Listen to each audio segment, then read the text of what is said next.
രക്ഷപ്പെട്ട ആളുടെ ചിത്രം അനൂപ് നമ്മുടെ സ്ക്രീനിൽ ആ രക്ഷപ്പെടുത്തിയ ആ വ്യക്തിയുടെ 11A സീറ്റിൽ യാത്ര ചെയ്തിരുന്ന അത്ഭുതകരമായി രക്ഷപ്പെട്ട ആ യാത്രക്കാരന്റെ ചിത്രം അനൂപ് നമ്മുടെ സ്ക്രീനിൽ കാണുകയാണ്. പരിക്കുകളുണ്ട്, പൊള്ളലേറ്റിട്ടുണ്ട്. പക്ഷെ അദ്ദേഹത്തെ ആശുപത്രിയിലേക്ക് മാറ്റി. Ahmedabad police commissioner GS Malik തന്നെ ഒരു സർവൈവർ ഉണ്ട്, ഒരാളെ രക്ഷപ്പെടുത്താൻ കഴിഞ്ഞു, ഒരാൾ ഈ മഹാദുരന്തത്തെ അതിജീവിച്ചു എന്ന് പറയുകയാണ്. അത്ഭുതകരമായ രക്ഷപ്പെടൽ, ഒരു മിറക്കിൾ തന്നെയാണ്, അതിലൊരു സംശയവുമില്ല. ഒരാൾ രക്ഷപ്പെട്ടു എന്ന് അതിൽ നമുക്കൊരു കൺഫർമേഷൻ വേണ്ടത് ഇനി ആരാണ് എന്നുള്ളതാണ്. ചില സമൂഹ മാധ്യമത്തിലാണ്, അതുകൊണ്ട് അതിൻ്റെ ഒരു വ്യക്തത ഔദ്യോഗികമായ ഒരു സ്ഥിരീകരണം വന്നിട്ടില്ല. 40 വയസ്സുള്ള വിശ്വേഷ് കുമാർ രമേശ് ആണ് രക്ഷപ്പെടുത്തിയത്, ഈ അപകടത്തിൽ നിന്ന് രക്ഷപ്പെട്ടതെന്ന് പറയുന്നു. എന്തായാലും നമുക്കെല്ലാം പ്രതീക്ഷിക്കാം, പ്രാർത്ഥിക്കാം ഇദ്ദേഹത്തിന് വേണ്ടി. 11A യാത്രക്കാരൻ, നമ്മൾ ആ ചിത്രങ്ങൾ കാണുകയാണ്, പരിക്കുണ്ട്, മുഖത്തൊക്കെ പരിക്ക് പറ്റിയിട്ടുണ്ട്. പക്ഷേ അദ്ദേഹത്തെ ആശുപത്രിയിലേക്ക് മാറ്റിയിരിക്കുകയാണ് എന്നുള്ളതാണ് ഇപ്പോൾ അഹമ്മദാബാദ് പോലീസ് കമ്മീഷണർ അറിയിക്കുന്നത്. ഒരാൾ ഇത്രയും ഇതിൽ നിന്ന് നമുക്ക് കുറേ മനുഷ്യജീവനുകൾ നഷ്ടപ്പെട്ടു, അതിൽ ഒരാളെങ്കിലും ഇത്രയും നേരം എല്ലാവരെയും നഷ്ടപ്പെട്ടു എന്ന നിലയിൽ നിന്ന് ഒരാളെ രക്ഷപ്പെടുത്താൻ കഴിഞ്ഞു എന്ന ഒരു നേരിയ ആശ്വാസത്തിലേക്ക് നമ്മൾ മാറുകയാണ്. അത്ഭുതകരമാണ്, അവിശ്വസനീയമെന്ന് പറയാം. കാരണം ആ ദൃശ്യങ്ങൾ, ഈ അപകടത്തിന്റെ ദൃശ്യങ്ങൾ കഴിഞ്ഞ കുറച്ച് മണിക്കൂറുകളായി നമ്മൾ എല്ലാവരും കണ്ടുകൊണ്ടിരിക്കുകയാണ്.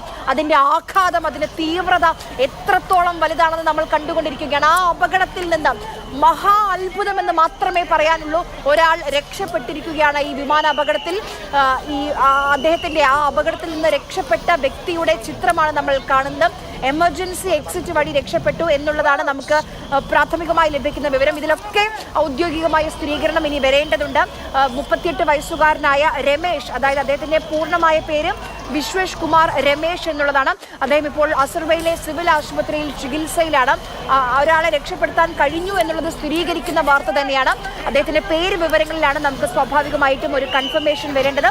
അദ്ദേഹത്തെ സിവിൽ ആശുപത്രിയിലേക്ക് മാറ്റിയിട്ടുണ്ട്. അദ്ദേഹത്തിന്റെ ചിത്രമാണ് ഇപ്പോൾ പ്രേക്ഷകർ സ്ക്രീനിൽ കാണുന്നത്. എത്രത്തോളം ആശ്വാസം, മനസ്സിന് ആശ്വാസം നൽകുന്ന ഒരു വാർത്തയാണ്. അങ്ങനെ ആ ഉച്ചയ്ക്ക് 1:30 മുതൽ ഒരു മഹാ അപകടത്തിന്റെ വാർത്ത നമ്മുടെ മുന്നിലേക്ക്, ജീവനുകൾ, മരണസംഖ്യ ഇങ്ങനെ ഉയരുകയായിരുന്നു നമ്മുടെ മുന്നിൽ. അവിടെ നിന്ന് ഒരാളെ നമുക്ക് രക്ഷിക്കാൻ കഴിഞ്ഞു എന്ന ഒരു ആശ്വാസത്തിലേക്ക്, ഒരു നേരിയ ആശ്വാസത്തിലേക്ക് നമ്മൾ നടന്നു നീങ്ങുകയാണ്.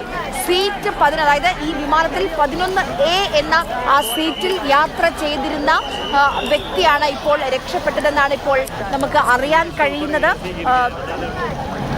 Ahmedabad police commissioner GS Malik തന്നെയാണ് ഈ ഒരാളെ രക്ഷപ്പെടുത്താൻ കഴിഞ്ഞു, അദ്ദേഹത്തെ ആശുപത്രിയിലേക്ക് മാറ്റി എന്നുള്ള വിവരം സ്ഥിരീകരിക്കുന്നത്. ആശ്വാസം നൽകുന്ന, പ്രതീക്ഷ നൽകുന്ന ഒരു വാർത്തയാണ്. നമുക്ക് ഇനി അറിയേണ്ടത്, ഈ നമ്മൾ നേരത്തെ കണ്ടു യാത്രാ വിമാനം തകർന്നു വീണത് ഈ മെഡിക്കൽ വിദ്യാർത്ഥികൾ പഠിച്ചു താമസിക്കുന്ന ഒരു ഹോസ്റ്റലിന്റെ മുകളിലാണ്. അവിടെ നിരവധി വിദ്യാർത്ഥികളെ കാണാതായതായും നിരവധി പേർക്ക് പരിക്ക് പറ്റിയതുമായ റിപ്പോർട്ടുകളുണ്ട്. അവരെയും എത്രയും പെട്ടെന്ന് കണ്ടെത്താൻ കഴിയട്ടെ, ജീവനോടുകൂടി കണ്ടെത്താൻ കഴിയട്ടെ എന്ന് മാത്രമാണ് നമ്മൾ പ്രതീക്ഷിക്കുന്നത്. എന്തായാലും ആശ്വാസം നൽകുന്ന മഹാ അത്ഭുതം, അത് it is nothing less than A miracle എന്ന് മാത്രമേ പറയാനുള്ളൂ. അത്രയും വലിയൊരു മഹാദുരന്തമാണ്, രാജ്യം കണ്ട ഏറ്റവും വലിയ ആകാശ ദുരന്തം. അതിൽ 1 മിനിറ്റിനുള്ളിൽ ആ വിമാനം, ആ ഏറ്റവും വലിയ ബോയിങ്ങിന്റെ എയർക്രാഫ്റ്റ് കത്തിപ്പടർന്നു, തീഗോളമായി കത്തിച്ചാമ്പലായിട്ടുണ്ട്. അതിൽ നിന്ന് ഒരാളെ രക്ഷിക്കാൻ കഴിഞ്ഞു, രക്ഷപ്പെടുത്തി ആശുപത്രിയിലേക്ക് മാറ്റി. പരിക്കുകളുണ്ടെങ്കിലും അദ്ദേഹത്തെ കണ്ടെത്തി ആശുപത്രിയിലേക്ക് മാറ്റി എന്നുള്ളത് പ്രതീക്ഷ നൽകുന്ന ഒരു കാര്യമാണ്. നോക്കൂ, കൂടുതൽ ദൃശ്യങ്ങൾ നമ്മുടെ മുന്നിലേക്ക് വരികയാണ്. അദ്ദേഹത്തിന്റെ പരിക്ക് അത്ര സാരമുള്ളതല്ല എന്ന് നമുക്ക് ഇപ്പോൾ പറയാൻ കഴിയുമെന്ന് തോന്നുന്നു. കാരണം ഈ അപകടം നടന്ന സ്ഥലത്ത് നിന്ന് അദ്ദേഹത്തെ ആശുപത്രിയിലേക്ക് കൊണ്ടുപോവുകയാണ്.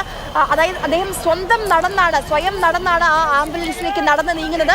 അപ്പോൾ പരിക്ക് ഉണ്ട്, മുഖത്തൊക്കെ പരിക്ക് പറ്റിയിട്ടുണ്ട്. പക്ഷെ എന്നാലും അദ്ദേഹത്തിന്റെ ആരോഗ്യനില അത്രയും സീരിയസ് അല്ല, ഗുരുതരമല്ല എന്ന് നമുക്ക് വേണമെങ്കിൽ പറയാൻ കഴിയും. കൂടുതൽ ദൃശ്യങ്ങൾ നമ്മുടെ മുന്നിലേക്ക് വരികയാണ്. ജീവനോടെ ഒരാളുണ്ട്. ഈ മഹാദുരന്തത്തിൽ നിന്ന് മഹാ അത്ഭുതമായി ഒരാൾ രക്ഷപ്പെട്ടു. രക്ഷപ്പെട്ട് ആ ആംബുലൻസിലേക്ക് നടന്നു നീങ്ങുകയാണ് അദ്ദേഹത്തെ ഇപ്പോൾ ആശുപത്രിയിൽ പ്രവേശിപ്പിച്ചിരിക്കുകയാണ്.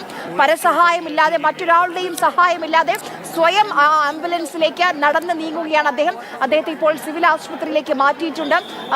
അതിന്റെ നടുക്കത്തിലായിരിക്കും, ആഘാതത്തിലായിരിക്കും. പക്ഷേ മുഖത്തും കൈക്കും ഒക്കെ പരിക്കുകളുണ്ട്. അദ്ദേഹത്തിന്റെ ആ ടീഷർട്ടിലൊക്കെ ചോര പറ്റിപ്പിടിച്ചിട്ടുണ്ട്. പക്ഷേ സ്വയം നടന്ന് നീങ്ങുകയാണ് ആംബുലൻസിലേക്ക്. അതുകൊണ്ട് നമുക്ക് പ്രതീക്ഷയ്ക്കൊരു വകയുണ്ട്. ഈ വലിയ വിമാന ദുരന്തത്തിൽ ഒരൊറ്റ സർവൈവറെങ്കിൽ ഉണ്ട് എന്ന് നമുക്ക് പറയാൻ കഴിയും. ഒരാൾ രക്ഷപ്പെട്ടു എന്ന് നമുക്ക് ഇപ്പോൾ സ്ഥിരീകരിക്കാം, ഉറപ്പിക്കാം. 38 വയസ്സുകാരനായ രമേശ്, വിശ്വേഷ് കുമാർ രമേശാണ് ഈ അപകടത്തിന്റെ സർവൈവർ എന്ന് നമുക്ക് പറയാൻ കഴിയും. അദ്ദേഹത്തിനെ ആശുപത്രിയിലേക്ക് ഇപ്പോൾ മാറ്റിയിരിക്കുകയാണ്. നമുക്ക് അദ്ദേഹത്തിന്റെ ബോർഡിംഗ് പാസ് കൂടി കാണാൻ കഴിയും. രമേശ് വിശ്വേഷ് കുമാർ, അതാണ് അദ്ദേഹത്തിന്റെ പേര്. അദ്ദേഹം 11A എന്ന സീറ്റിൽ ആണ് യാത്ര ചെയ്തിരുന്നത്. എമർജൻസി എക്സിറ്റ് വഴിയാണ് അദ്ദേഹം രക്ഷപ്പെട്ടത് എന്നുള്ളതാണ് അറിയാൻ കഴിയുന്നത്.